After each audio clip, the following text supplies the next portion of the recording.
Okay, this is from our backyard, back porch.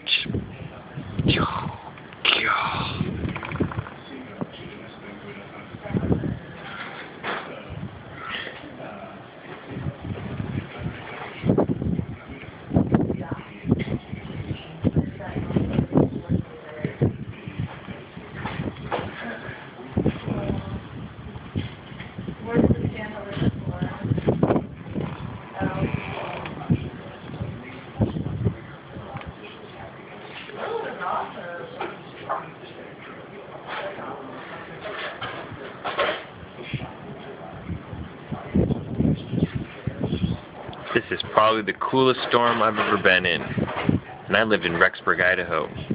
That's saying a lot.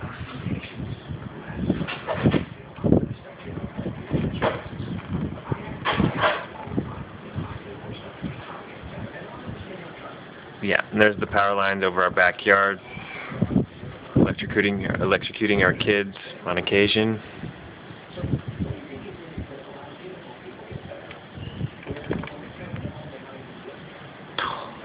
Getting a little cold.